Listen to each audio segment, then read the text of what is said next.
Assalamualaikum warahmatullahi wabarakatuh.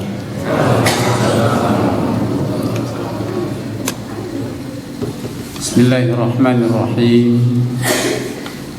Alhamdulillahi wahdah. Sadaqa wa'adah. Alladzi ba'atha rasulahu uswatun hasanah liman kana yarjullaha wal yawmal akhir. Assalatu wassalamu ala rasulillah khaira khalqillah nabiyyina wa habibina wa syafi'ina wa qudwatina wa maulana Muhammadin wa ala alihi wa sahbihi wa man wala wa man ittaba'a huda wa sunnatahu ila yaumil qiyamah. Amma ba'd. Jamaah Isya dan insyaallah tarawih yang saya muliakan,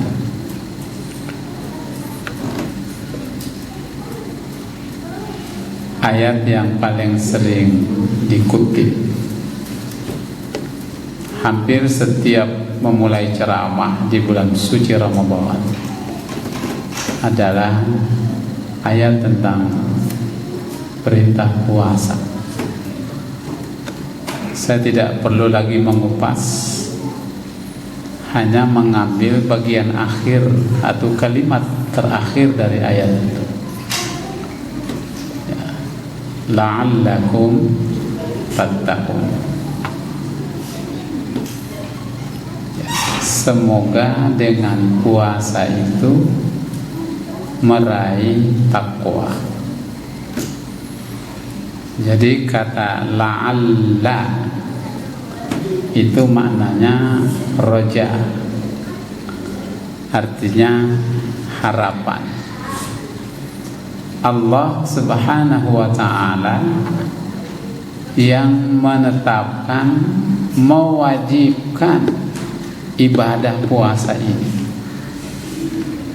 dan Allah sendiri berharap agar hambanya yang beriman ini meraih predikat takwa.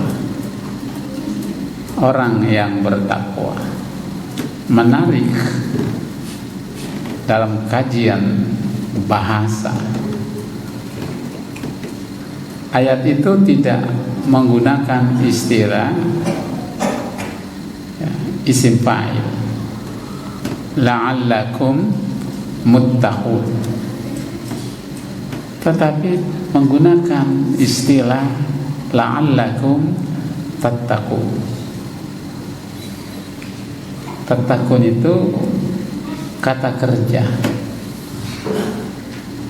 kerja dan bentuk present fi'il mudhari' yang oleh ahli bahasa Arab itu menekankan pada sesuatu yang terus menerus berproses, ongoing proses, istimrar, jadi terus berproses. Jadi tidak sekali takwa itu kemudian selesai, tidak. Sekarang takwa, besok bisa saja berubah.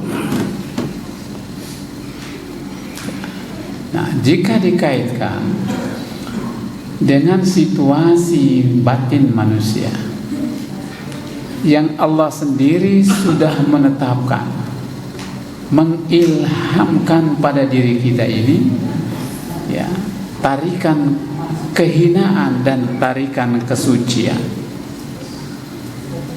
Takwa itu sesungguhnya adalah kesucian. Tarikan kesucian itu berada pada posisi pemenang.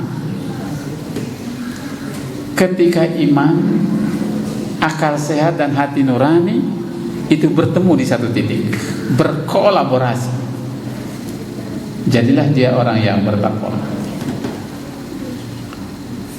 kesucian, itu pemenang. Tetapi juga ada tarikan, ada magnet kuat dalam diri manusia. Itu pada sesuatu yang hina, tarikan kehinaan, fujur, ya, kehinaan. Kenapa? Karena ada nafsu ditambah dengan kata hawa, artinya terus bergejolak. Sepanjang nadi kehidupan itu ada, maka hawa nafsu tidak pernah mati.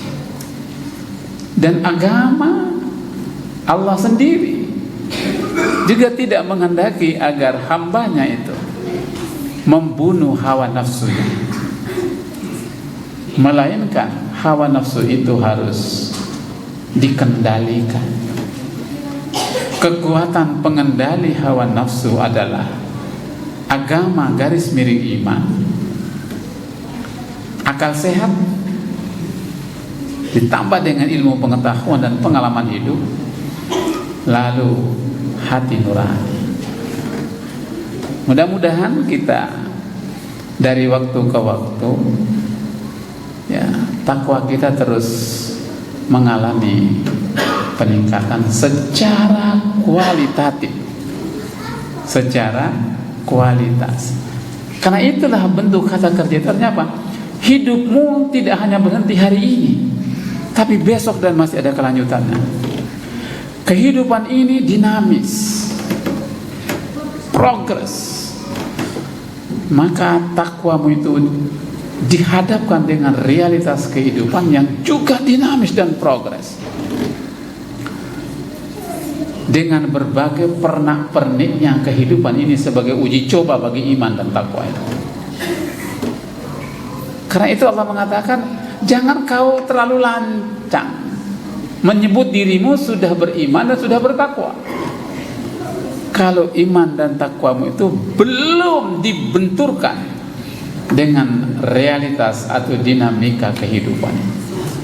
Nah, di tengah dinamika kehidupan ini, ujiannya bagi iman, ujiannya bagi orang bertakwa itu luar biasa. Karena itu ikhtiar untuk merawat iman, merawat takwa itu harus terus dilakukan sepanjang nafas hidup kita. Jamaah yang saya muliakan, para ahli mengatakan takwa itu adalah puncaknya pendakian spiritual manusia. Pendakian dari tangga 1, tangga 2, tangga 3 sampai tangga paling tinggi, mentoknya itu adalah tangga takwa. Itu puncaknya jelajah spiritual. Nah, di level ini itu pertanda bahwa yang bersangkutan sudah lulus dalam ragam uji coba dalam konteks melawan hawa nafsu yang bisa waktu itu menyeret manusia ke jurang kehinaan. Itu sudah berhasil dikalahkan. Nah, karena itu maka puasa itu juga adalah latihan riyadah untuk manusia terus berikhtiar mengendalikan hawa nafsu. Maka disebut oleh kaum sufi adalah tazkiyah, penyucian jiwa. Jadi kita terus melakukan.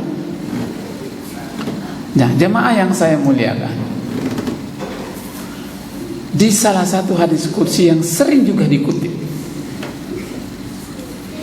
kata Allah, kullu amal ibni adam lahu, seluruh amal perbuatanmu, amal baikmu, amal solehmu untukmu. Itu untukmu. Illa asyam, kecuali puasa. Asyamul li puasamu untuk aku. Masya Allah.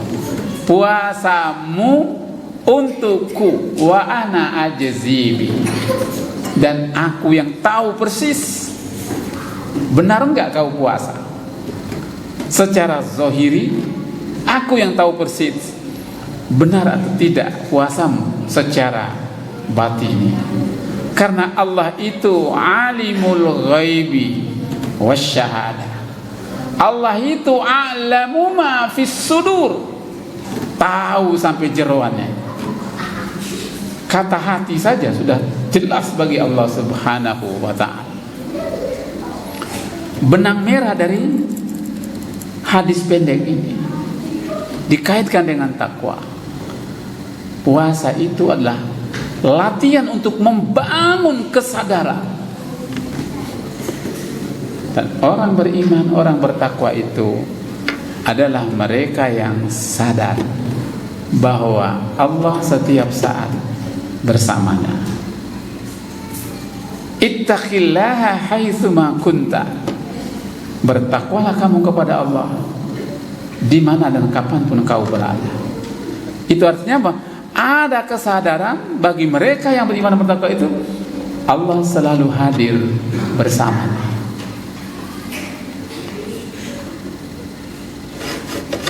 Allah selalu hadir bersamanya. Ini bisa diterjemahkan, ditafsirkan. Dalam terminologi tasawuf dikenal dengan istilah muraqabatullah. Sadar bahwa Allah selalu hadir bersamanya dan sadar dia berusaha untuk menempuh jalan agar selalu dekat dengan Allah. Allah Subhanahu wa ta'ala adalah maha benar. Sadaqallahul azim. Allah Subhanahu wa ta'ala adalah maha baik. Karena itu orang yang sadar bahwa dia selalu didekati Allah dan dia berusaha untuk terus bergerak mendekati Allah, berarti dia setiap saat berusaha agar selalu dalam kebenaran dan selalu dalam kebaikan.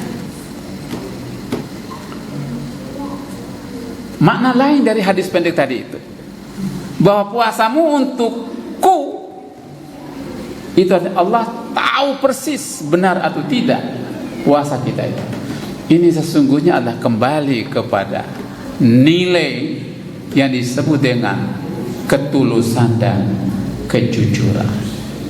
Jadi kesadaran muraqabatullah, Allah dekat dengan kita setiap saat, itu membuat hamba yang beriman itu harus bersikap jujur apa adanya.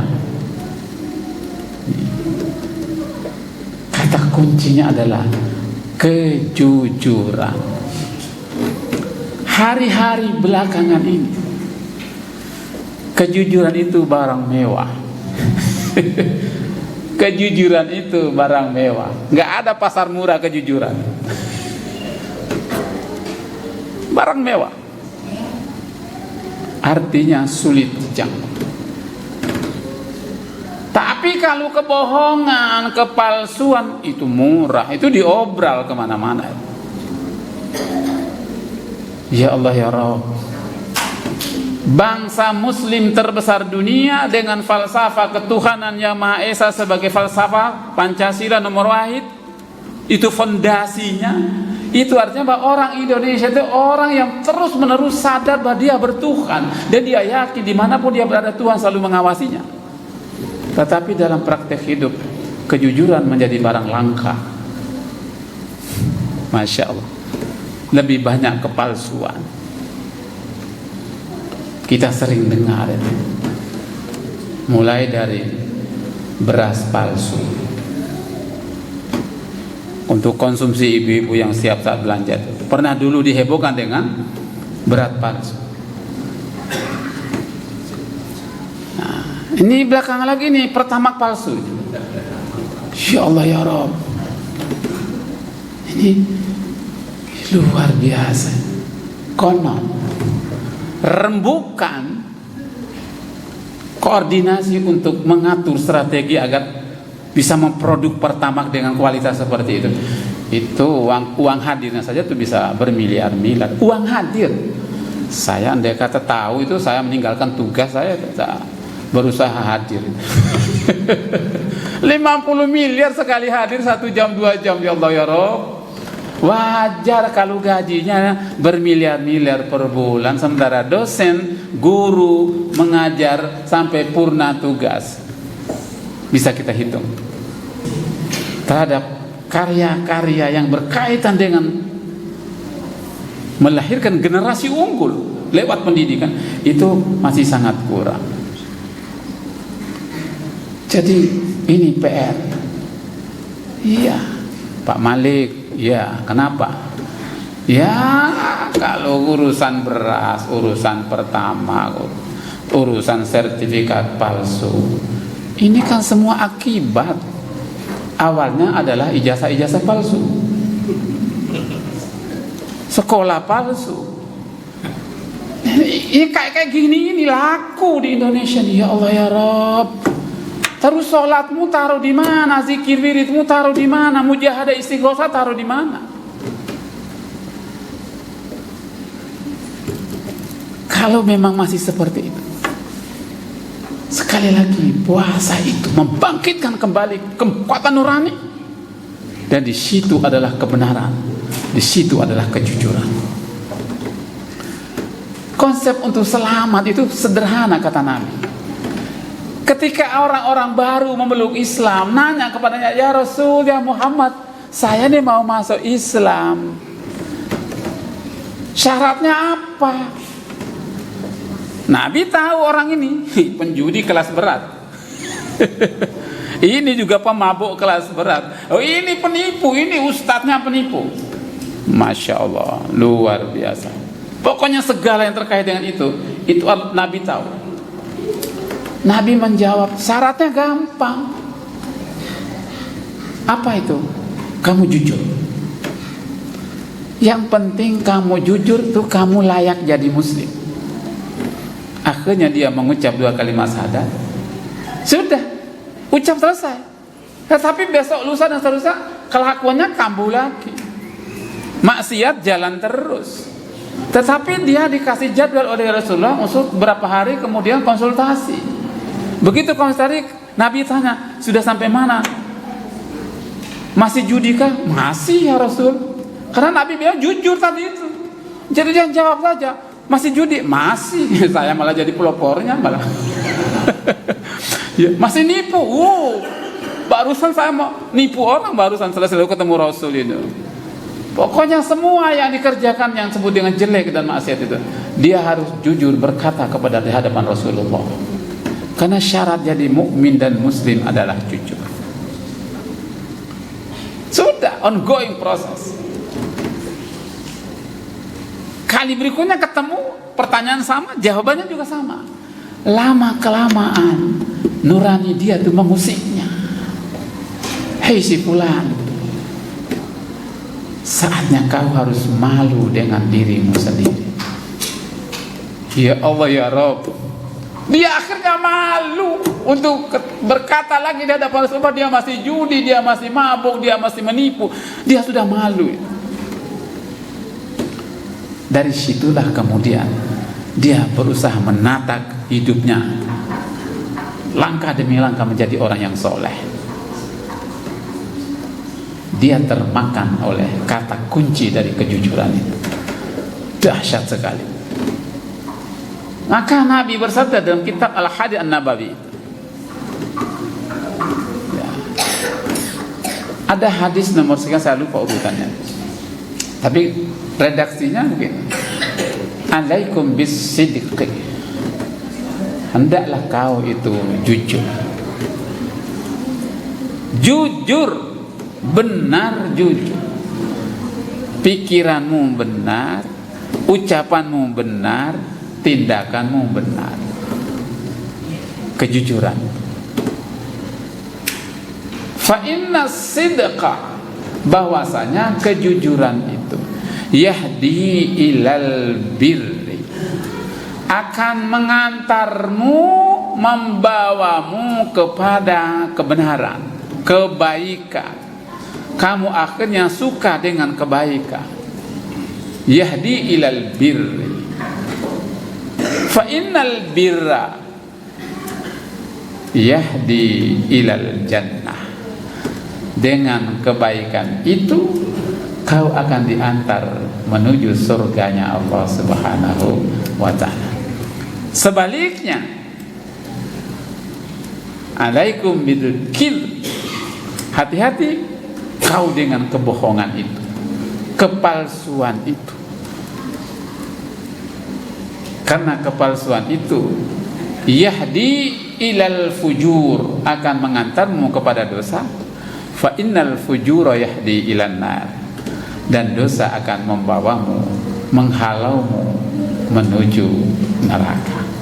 Terakhir, yang terpenting dari buah riyadah ruhiyah Ramadan ini adalah takwa. Dan salah satu nilai fundamental dalam takwa, indikator takwa itu adalah kebenaran, kejujuran yang harus diperjuangkan setiap saat. Karena itu Nabi juga bersabda bahwa seseorang yang berusaha jujur, fa innar rajulu yasduqu wa yataharra sidqa, atau lain redaksi, ma zalar rajul la yazilur rajulu yasduqu wa yataharra sidqa. Seseorang itu jujur dan selamanya berusaha dalam kejujuran, hatta yaktuba indallahi siddiqa, sampai dia tercatat di sisi Allah sebagai orang-orang yang benar, dan dia nanti bergabung dengan para syuhada, orang-orang soleh, minal anbiya wal mursalin, yang mereka bergelar siddiq wa siddiqan wa yasduku wa yataharras sidqa, dan lain sebagainya. Mudah-mudahan kita, sebagaimana harapan kita, agar nanti berada dalam barisan para anbiya Allah, para rasul Allah, orang-orang soleh dan orang-orang syuhada, bergerak menuju Allah Subhanahu wa ta'ala, memasuki dan menikmati surganya di akhirat nanti. Dan insya Allah hidup kita ini akan mengantar kita meraih keselamatan, kenyamanan dan kedamaian, insya Allah dunia dan akhirat. Shadaqallahul azim. Kurang lebihnya mohon maaf. Wassalamualaikum warahmatullahi wabarakatuh.